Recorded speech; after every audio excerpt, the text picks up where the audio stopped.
Hey, what's going on, y'all? Uh, Doing a little home remodeling today and figured I'd take a minute to do a quick little video. Something that kind of occurred to me, I was recording a draft video last night. I was doing some foundations, and my pack one pick one was Draco Seth. If you've seen my video a few days ago, I had Draco Seth in a Rakdos deck, and it was really fun. I think I made it 7 wins on that one, if I remember correctly. But Draco Seth is just a huge bomb. But the issue with it is it's a 7 drop, and it has 3 red pips in its mana cost. So it's 3 red mana and 4 colorless. And the other thing is it has to attack to get the value. It doesn't have like a big ETB or anything, but it has an insane attack trigger. So basically you have to pay the 7 mana, find your 3 red sources, which can be tough sometimes and limited. Sometimes you just, draw like a ton of swamps, so like one mountain or something. But it is a game-ending bomb. It's one of those things where because it's such a high mana cost, typically you're never casting it before like turn 7, 8, 9, sometimes later if you're having trouble finding that red. And by then, a lot of times your opponent doesn't have anything left in hand. They've already used all the removal. And so, you know, there's games where you drop Draco Seth, they have no cards in hand, they just concede immediately because they're like, well, okay, you got, I can't kill that. Or they draw their 1 card and it's a land and they're like, I lose. So Draco Seth, if it gets 1 attack hit, it could just end the game. So it's a fun card to play with, even though if you were really seriously trying to win the highest percentage of games, you'd probably pass that card. You'd probably take a quality 2 drop or a quality removal spell and just be like, I don't want this 7 drop that might be hard to cast because it's 3 red pips. I mean, it could be turn 9, turn 10, and you still don't have your 3 red pips even in a 2-color deck. But I'm drafting to have fun. This is a game. This is the format that I like to play, and it's fun to have a huge kind of, they call like the I win button in your deck. Like, man, if I hit this bomb and I can cast it, the opponent basically has like 1 turn to kill it, or else they're just toast. It's fun to have big game-ending bombs in your deck as your top end. And so I was recording a draft last night, and like I said, foundations draft, and Draco Seth was my pack one pick one. And I start taking, red was pretty open. I start taking some red removal and some black. I end up getting a black-red signpost uncommon, the Perforating Artist, which is a really cool card.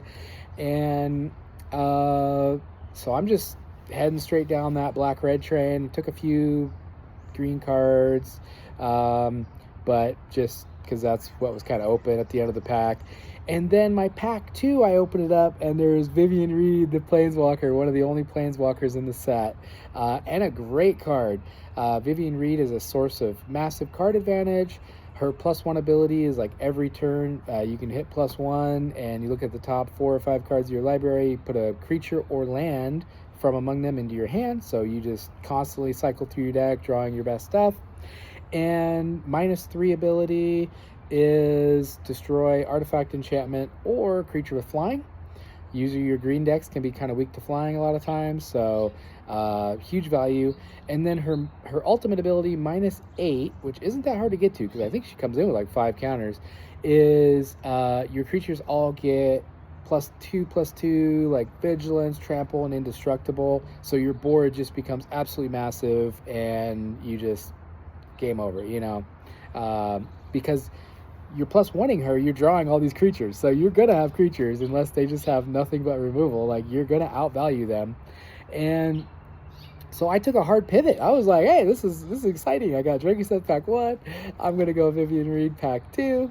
And I was like, yeah, I'm going for it. We're taking the hard pivot here. I don't mind, and ended up basically going with a 3-color deck because I had the Perforating Artist, which I really like. I had a Lathril, the black-green elf, and during the draft I was taking a bunch of mana fixing because I knew, I was kind of in danger of, maybe getting that Dracusa stuck in my hand or something. With 3-color deck, you really need to focus on mana fixing if you're going to have something with like 3 red pips in the mana cost. So I took a Campus Guide, I took a Burnish Heart, I took an Evolving Wilds, I took some dual lands, and so I was making my deck, and I was really on the fence because I didn't have very good green cards. What I wanted to do was just go red-green. I had a lot of red, but my green cards, other than the Vivian Reed, were fairly weak overall, and I just didn't have a ton of them because I had taken so many black cards during the draft. So during deck building, I just had to decide, am I drafting for fun or am I drafting to win? Because if I was just drafting to win, that Vivian Reed and those green cards would have been gone. I had, my deck would have been stronger and more streamlined as just a black-red aggro deck with Draco on the top end. But I was drafting for fun. This is just an arena draft. I'm not at like some RCQ or something. I don't really care if I lose some games because I get mana screwed. I'm just like, yeah, whatever, and ended up having a great time. I'm gonna hopefully have that video edited and updated after I get home later. And basically, I don't want to ruin it. I don't want to tell you what my record was, but I'll tell you this. I got some wins. I had some absolutely awesome matches where I got Vivian Reed out, I protected her, I just outdrew my opponent, and then I found the Draco, and there was games where I had both Vivian Reed and Draco out, and I was absolutely like having a blast. I mean, was loving it. It was like, this deck is amazing, this is incredible. I had games where the Perforating Artist was just beating them up because I got off to a pretty aggro start and hit the ground running, and they were having to like take down. So with Perforating Artist, if you're not familiar with the card, it's a 3-drop and it has a raid trigger, meaning if you attack that turn, at the end of your turn, the opponent has to either take 3 damage, sacrifice a permanent, or discard a card. So they kind of have to make like a bad decision of what they want to lose just because you attack. So you send in a 1/1 chump attack or something, and they have to discard a card, lose 3 life, or sack a permanent. So puts them under a lot of pressure. And so there were games that my deck was like super insanely powerful, and then there was games I lost because I had cards stuck in my hand that I couldn't cast. So there was other cards in my deck that had like 2 red pips, and there was like a game or two where I just could not cast them, or Draco got stuck in my hand because I was like 1 red mana short. The other thing is, like I said, I spent picks on mana fixing. I spent picks on dual lands. I spent picks on, like the Campus Guide and the Burnished Heart, which the whole point of having them in my deck is mana fixing, right? They're going to find me the lands I need to cast my big bombs. But on their own, those are weak creatures. So there were games where I'd have those out and I'd find the land I need, but then not draw the big bomb or something. So like I said, I don't want to ruin the video. I'm going to hopefully have it uploaded tonight. But the point of this video is we're playing this game to have fun. And so going for kind of a weird deck where I got really splashy and took a middle of the draft pivot that I did not need to. For me, it paid off because there were games where I hit the ceiling of my deck. I had Vivian Reed out, she took over the game, then I drop a Draco and the opponent's just like, I'm done. What is this? What am I playing against? This is insane. And that was great. I had a great time. I had, a lot of fun with that draft. And maybe I would have got a few more wins if I had just been like, yeah, we're passing that Vivian Reed. All of my cards are black and red basically, and I've got this Draco. I don't want to splash. I don't want to stretch my mana base. I don't want to waste picks on mana fixing.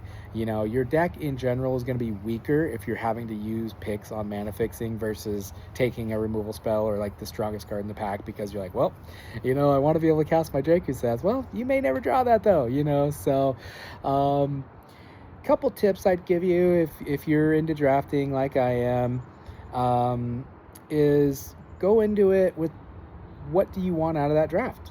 Do you want the absolute best, fiercest, most winning deck? Because hey, I'd be lying if I said winning doesn't make it more fun. You know, uh, like my content on my channel, I typically won't draft, won't record and post a draft if I don't get at least like 3-4 wins, because personally, it's not that fun if you draft a deck and the draft goes sideways and you get a garbage deck that you're just like, I don't even want to play this damn deck at this point, and then you just get annihilated or you get super unlucky. I had one the other day. I went to record a draft, and I don't know what my opponents were drafting, but like every pack, there was no clue of like what's open, what's not open. I start going down one path and then it's closed, and then I start going down a different path, and then a couple packs later that's closed off, and it's just like train wreck of a draft. Could not find an open lane to save my life. But I came out with a deck that I felt was like decent. You know, I was like a 5 or 6 out of 10. I was like, okay, I can get a few wins. And then every game, I'm on the draw. Every game, you know, I'm having a mulligan every hand. I'm drawing like, you know, I keep like a 3-land hand and then draw 4 lands in a row and just get ran over. And it was just like, okay, I'm not posting this, right? You know, like I got annihilated. It was not my lucky day. I was running super cold, and I wouldn't want to watch that, you know? So my point being, you know, winning makes the game more fun.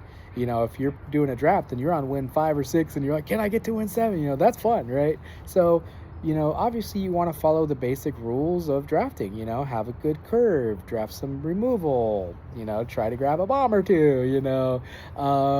But we're playing a game, you know, we're playing a game. We're spending our time to socialize and, you know, meet new people. And, you know, assuming you're doing some LGS drafts, you know, some Friday Night Magics. And, you know, if you see something during the draft where you're like, ooh, I haven't got to play this archetype yet, you know, and you're already a few picks in, but none of your picks are like super bombs or anything, and you see something that you're like, wow, you know, like our current set right now is Teenage Mutant Ninja Turtles. If you're like, man, I haven't really got to do the black-white sneak deck, and, you know, I started going down, you know, a 5-color deck pile or something, but all of a sudden I'm seeing like premium black-white cards and I really want to do it, pivot. Don't be like, well, if I throw away my first 3 picks, oh no, my deck's weak. It's like, yeah, so what? Have some fun, you know, have some fun with it. If you see a crazy bomb in another color, you know, splash that sucker.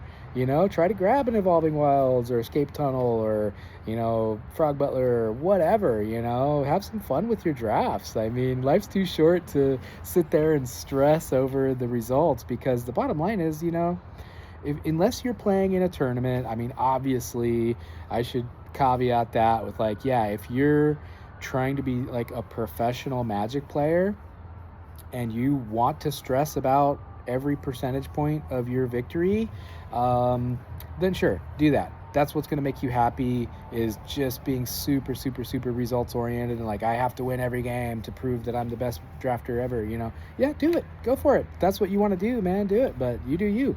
But for the 99% of us out there that are just casual, having fun playing Magic, it's like, dude, you see something shiny, you know, go chase after it, you know, have a little fun, live a little. So, all right, that was mainly my tips for, you know, or my encouragement rather, I should say, of, yeah, you know, have fun, have more fun drafting. Don't take it so seriously. Win-loss record is not as important as whether you had a great time. One final parting thought here is there have been times where I've had, you know, epic back and forth massive battles.